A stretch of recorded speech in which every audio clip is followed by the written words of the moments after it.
Congratulations, you're an NCO and you have to lead people now, and that's scary. This is a crash course series, so I'm going to be covering 40 to 50 textbook pages of material in about 10 to 15 minutes. So it's really important that you know that I'm not covering everything in detail as is in the book, so you still need to read the book. However, I am going to give you a snapshot of all of it, so hopefully when you go to take your next test, you'll have a better understanding of everything that is required of you, and you'll be more interested in the material when you go back and read the textbook.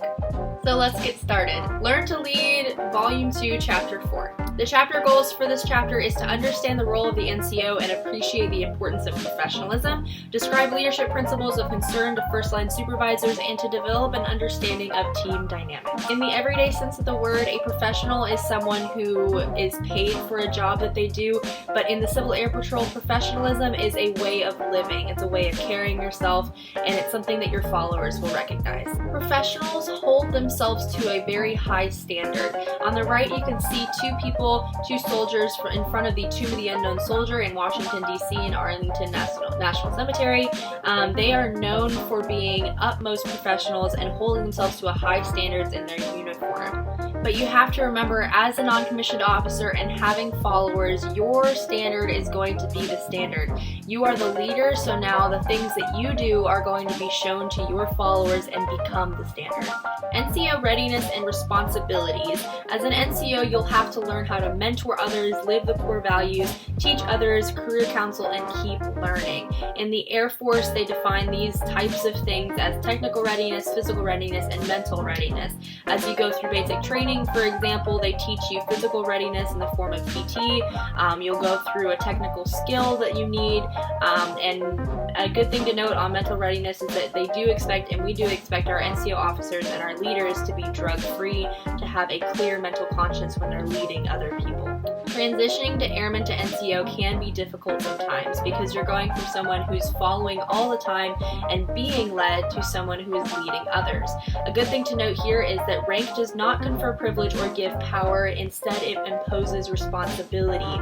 So please note here that when you are given a new rank, typically you're given a new job, you're given some more responsibility to do, and you've shown yourself to be ready for that responsibility. The Learn to Lead textbook defines the term creed. A creed is a set of beliefs that guides one's actions, and as you can see here, the creed of the non-commissioned officer includes a lot of different things that NCOs hold themselves to, and those being professionalism. They follow our core values as well. You can find them all in there. Excellence, to the best of their ability, and to follow their officers and do the best they can to follow their leaders as well as lead others. Servant leadership is a lot of leaders' favorite word. So servant leadership is not about controlling people but serving them, and a lot of good leaders, and myself included, really try to lead from the bottom and recognize that they are a part of a bigger whole and supporting their people to become better than they were in the past, rather than dragging a group of people, by a chain. As the leader, you're now supporting a group of people, supporting a group of followers to complete a mission. Servant leadership is not about arrogance, power, or material rewards, and a good servant leader will do things and want to serve because they know they're serving a greater purpose. Servant leaders don't pull rank. The Learn to Lead textbook gives us the difference between to serve and to be servile. To be servile is to be a slave, and the good thing to note here is that to serve and be a servant leader, you should want to serve, and you should want to serve your people instead of being forced to do it or doing it because you're asked to do it. Servant leaders go out of their way to serve others. As a non-commissioned officer, you will have to learn how to be a good coach. Coaching is the process through which leaders try to solve performance issues and develop their people. So coaching is usually done with a non-commissioned officer in drill.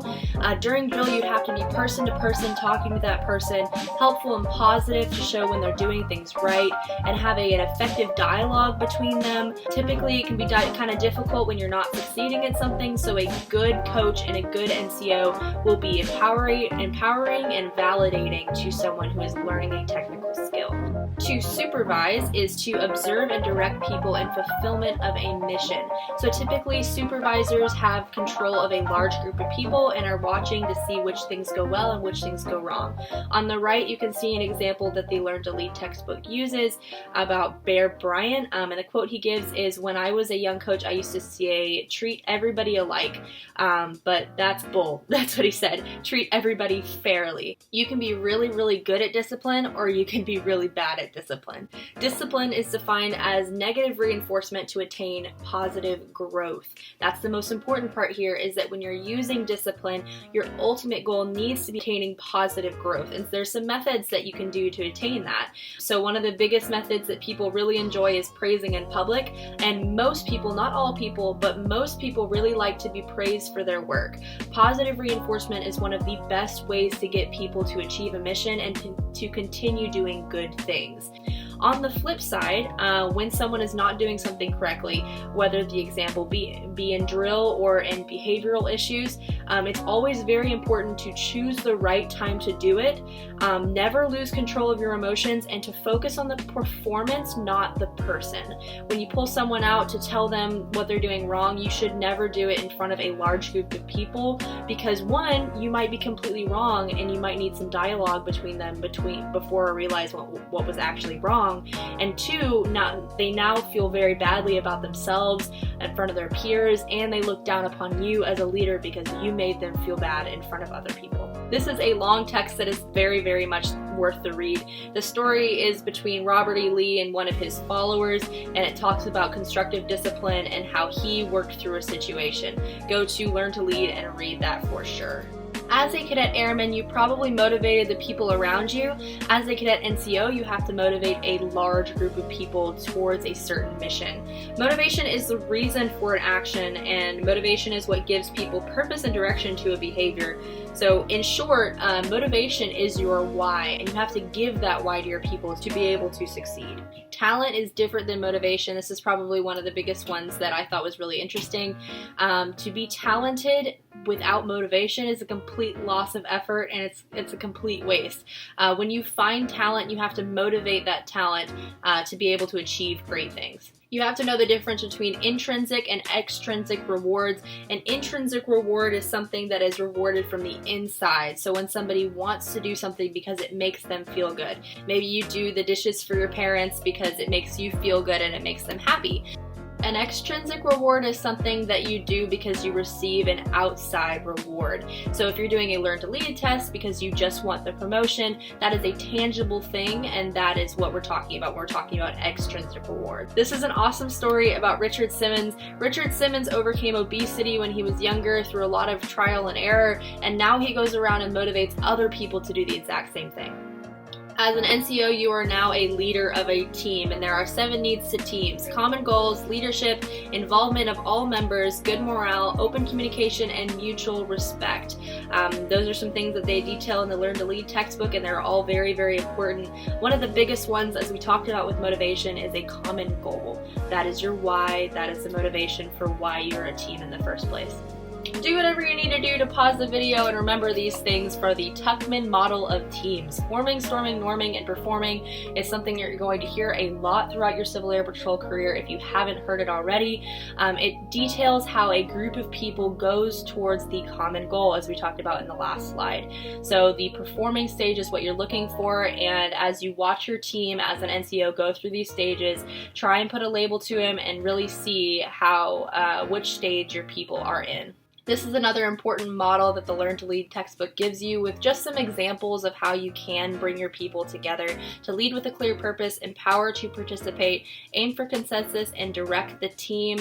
As a cadet NCO, you're going to use these tactics throughout your time as an NCO to help get your people together. So how do you as an NCO also be a good follower as well as learn these brand new leadership skills? The NCO-officer relationship is something that you'll have to learn and grow over the time, but the best thing you can do is try to be the best follower that you can. And the best leaders in history still ask the questions, what do I do when I disagree with my leader?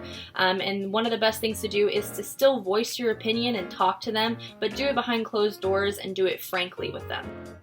One of the best ways that you can make your leader happy and make your officer happy is to keep them informed. Go talk with the troops, make sure you're doing what you need to do to carry out the mission, and when you go back, keep the leader informed and let them know that what you're doing is effective. Eventually, you will encounter pitfalls with your team. Reaching a consensus is difficult. Have you ever tried to get a group of 10 people to decide on one type of pizza? You're going to have some discussion, you're going to have some disagreement, and reaching a consensus can be very difficult.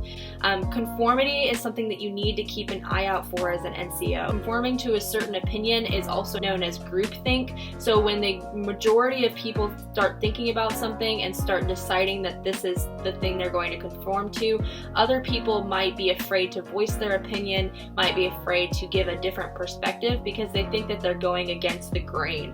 When in reality, groupthink is when most people actually disagree with the consensus. However, that consensus is now the majority consensus, but he thinks that's what the rest of the people want. The road to Abilene is another problem that teams face. The example is going to get ice cream after a squadron meeting. The point is that none of the people actually wanted to get ice cream, but because one person said, "Hey, didn't you want to go get ice cream?" and then the other person said, "I don't know, we want to go get ice cream, right?" And then everybody thinks that they're doing it for a different person because they want to go get ice cream, but in reality, everybody had other things to do and they didn't really want to go out. The Ash paradigm is what happens if everybody else tells you you're wrong and you know you're right, but you go along with it anyways. So the Ash experience demonstrated the power of conformity in groups, and it's based on a psychologist, Solomon Ash, who asked the simple question about matching lines, but there was a twist to it. He didn't ask the question to a single individual, but to a group of people, and everybody in the group was in on the secret, basically. Everyone except for one individual who was the real subject of the experiment. And as he asked a series of questions, his friends would actually shout the wrong answer as they had been secretly instructed to do beforehand. When everybody else in the room tells you something you know to be wrong, the sky can be green and the water can be yellow and 2 + 2 can equal 5. You might actually second guess yourself even if you know the answer is right. In conclusion, the challenge before a new NCO is to transition from a follower to a leader, from a simple team member to one who can influence and unite the whole team. Perhaps the key to successfully making that transition lies in a commitment to that special quality called professionalism, like we talked about earlier. Further, a team requires a basic understanding of coaching, constructive discipline, team dynamics, and more. This chapter has only really scratched the surface of everything you need to know to be a good NCO. With so much to learn and absorb, again, we are left with a lot more questions about leadership than we really have answers. Regardless, having deepened your perspective on leadership, you are now one step closer of your goal to becoming an effective leader.